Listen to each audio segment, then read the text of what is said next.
तो दोस्तों कैसे हैं आप? आई होप अच्छे ही होंगे। तो मैं आज की शुरुआत इस तरीके से करना चाहता हूं कि हमको मिलके अब से चाइनीज प्रोडक्ट्स को बैन कर देना चाहिए, उन्हें बाइकआउट। जैसे कि आप सोनम वांगचुक को भी जानते ही होंगे, जिन पर कि 3 इडियट्स मूवी भी बन चुकी है, जो कि साइंटिस्ट है एक तरीके से। उन्होंने एक मुहिम चालू की है बाइकआउट। हम 2 तरीके से कर सकते हैं। पहला तरीका, अपनी जो भी एप्लीकेशंस है, चाइनीज एप्लीकेशन है जैसे यूसी ब्राउजर, टिकटॉक, ऐसी एप्लीकेशंस को आप हफ्ते में अपनी ज़िंदगी से परमानेंटली डिलीट कर दो। और दूसरा स्टेप ये है ईयरली, जिसमें आपको हार्डवेयर्स, खिलौने या इलेक्ट्रॉनिक डिवाइसेस को साल में अपनी ज़िंदगी से परमानेंटली हमसे ही कमाए हुए पैसे से चाइनीज़ अपनी आर्मी को, मिलिट्री को स्ट्रांग ना कर पाए और हमें आंखें ना दिखा पाए। तो लोकल इज वोकल पे ध्यान देना चाहिए, जो कि प्रधानमंत्री ने कुछ टाइम पहले बोला था। मैंने तो अपने मोबाइल से सारी चाइनीज़ एप्लीकेशन सब डिलीट कर दी है, सब अपनी ज़िंदगी से हटा दी है। लेकिन जो मेरा मोबाइल है वो चाइनीज़ मोबाइल है, इसको भी मैं कुछ महीने में अपनी ज़िंदगी से बाहर निकाल दूंगा, इसे लात मार दूंगा। तो दोस्तों क्यों और कैसे कर रहा है ये चाइना पागलपन, और इंडिया कितना कैपेबल है इसका मुंह तोड़ जवाब देने के लिए, इसे अपनी ज़मीन से बाहर निकालने के लिए। तो वीडियो के साथ बने रहिए, बहुत इंटरेस्टिंग होने वाला है। और जिन्होंने भारत बुलेटिन को सब्सक्राइब नहीं किया अभी तक, वो प्लीज़ सब्सक्राइब करें, और जिन्होंने सब्सक्राइब किया है उनका तहे दिल से शुक्रिया। तो चलिए शुरू करते हैं। स्वागत है आपका भारत बुलेटिन में।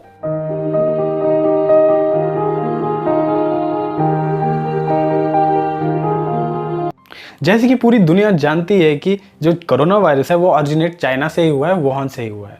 वहीं चाइना को भी मालूम है कि ये वुहान से ही ऑरिजिनेट हुआ है। तो इस वजह से पूरी दुनिया इसके पीछे पड़ी है इन्वेस्टिगेशन करने के लिए, कि चाइना में इन्वेस्टिगेशन हो और इसका सबूत पता लगे कि स्प्रेड कैसे हुआ, ये फैला कैसे है। तो वहीं चाइनीज़ को मालूम है, तो वो इन्वेस्टिगेशन को ब्लॉक कर रही है, जैसे कि पुराने वीडियोज़ में मैंने आपको बताया।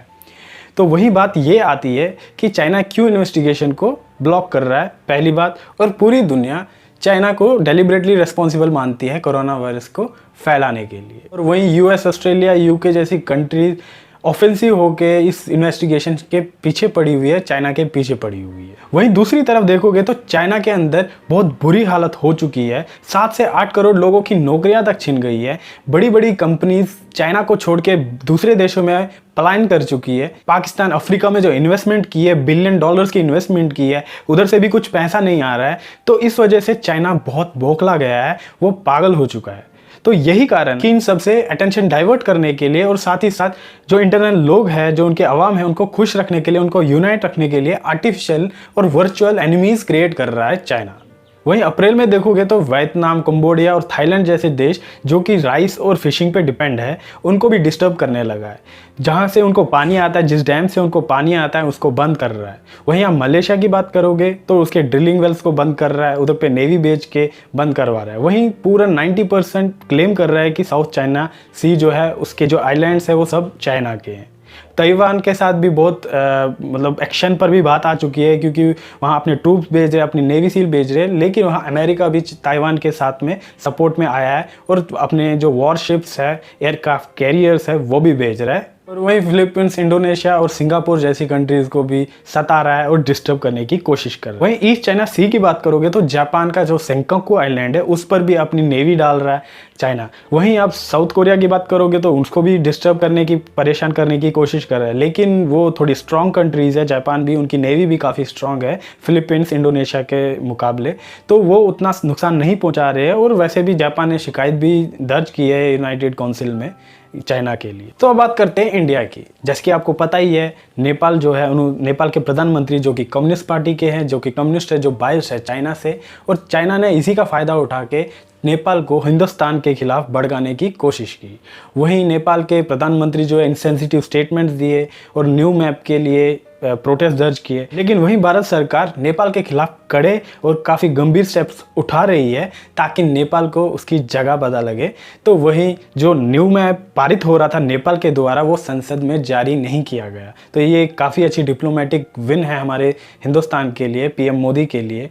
वहीं आप देख सकते हो कि आजकल एक वीडियो वायरल हो रहा है, जिसमें आप देख रहे हो इंडियन आर्मी ने एक चाइनीज़ को कैप्चर किया हुआ है और पीएलए की गाड़ी को फोड़ रहे हैं, जो कि वहाँ पर पेट्रोलिंग करने के लिए आई थी। तो ये आज का जो हिंदुस्तान है 1962 का नहीं है, ये आज का हिंदुस्तान है, छेड़ोगे तो छोड़ेगा नहीं।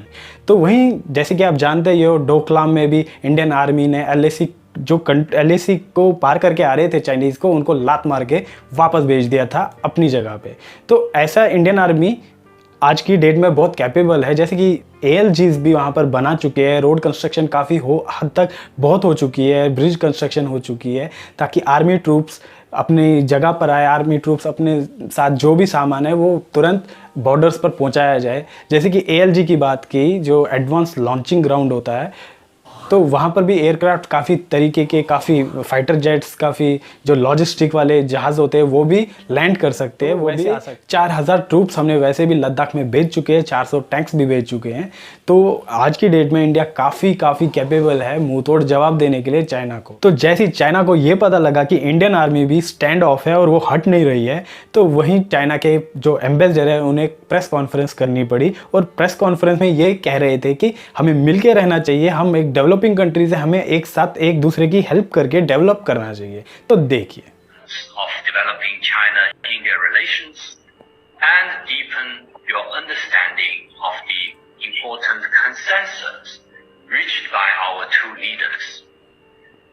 We should adhere to the basic judgment that China and India are each other's opportunities and pose no threat to each other. We need to see each other's development in a correct way. वहीं दूसरी तरफ देखोगे तो जो India में रहते हैं, India का खाते हैं और उसी इंडिया को तोड़ने का भी जज्बा रखते हैं और तोड़ने का दिल रखते हैं। जैसे कि आप जानते हो, NDTV, द वायर, ऐसे न्यूज़ चैनल्स जो र्यूमर्स फैलाते हैं, फेक न्यूज़ फैलाते हैं, ताकि हिंदुस्तान के लोग जो है वो घबरा जाए, वो अपने घुटने टेक दे। जो NDTV है, उन्होंने एक न्यूज़ फैलाई थी कि चाइनीज़ आर्मी ने हमारे इंडियन आर्मी को डिटेन किया हुआ है, पकड़ा हुआ है लद्दाख में और उनको बंदी बनाया है। लेकिन इंडियन आर्मी ने उनका मुंह तोड़ जवाब देके इसे डिनाई कर दिया, और इस वजह से NDTV को वो न्यूज़ हटानी पड़ी। तो ऐसे वामपंथी लोग, ऐसे कम्युनिस्ट लोग जो हिंदुस्तान को बांटना चाह रहे हैं, जो हिंदुस्तान को अंदर से खोखला करना चाह रहे हैं, सरकार उनके खिलाफ कदम क्यों नहीं उठा पा रही है, क्यों उठाना नहीं चाहती? इसके पीछे भी काफ़ी सवाल है मेरे, और दिल भी टूटता है लोगों का, बहुत परेशान होते हैं लोग कि ऐसे सवाल क्यों नहीं उठा रहा है। ऐसे सवाल कोई उठा रहा है तो हम उसके खिलाफ कार्रवाई क्यों नहीं कर रहे, उसे जेल में क्यों नहीं डाल रहे हैं? तो वहीं ऐसी चैनल्स को, ऐसी न्यूज़ चैनल्स को हमें बाइकआउट करना चाहिए। जैसे बाइकआउट चाइनीज़ प्रोडक्ट, वैसे न्यूज़ है, चैनल्स है, ये चाइना ही स्पॉन्सर करता है, तो ये भी एक काइंड ऑफ चाइनीज़ प्रोडक्ट है, तो हमें इन्हें भी बाइकआउट करना चाहिए, हमें इन्हें भी देखना छोड़ देना चाहिए। और अगर आप इंडिया और इंडियन आर्मी को हेल्प करना चाहते हो और चाइनीज़ आर्मी को घुटनों पर झुकाना चाहते हो, तो मैंने लिंक दिया है डिस्क्रिप्शन में, उसको क्लिक करके आप ऑटोमेटिकली चाइनीज़ ऐप्स को डिटेक्ट और डिलीट कर सकते हैं। तो दोस्तों, आज के लिए इतना ही। तो जाते जाते मैं ये एक चीज़ बोलना चाहता हूँ आपको, Indians are emotional but not fool. Indians are emotional but not fool. When it comes to nations pride, they won't see left, they won't see right. आज हर हिंदुस्तानी को जागना चाहिए और सारी application, Chinese application, electronic devices को delete कर देना चाहिए अपनी ज़िंदगी से। तो मैं चाहता हूँ इस वीडियो को आप ज़्यादा से ज़्यादा लाइक करें, शेयर करें, और जो सब्सक्राइब बटन है उसको आप चाइना समझ के उसे लात मारिए, घूंसा मारिए, जो करना है करिए, लेकिन वो दबना चाहिए। और साइड के इस बेल आइकन को भी दबा दीजिए, ताकि जानकारी, इन्फॉर्मेशन की नोटिफिकेशन आप तक फौरी तौर पर पहुँचे। तो आज के लिए इतना ही। धन्यवाद। जय हिंद, जय भारत।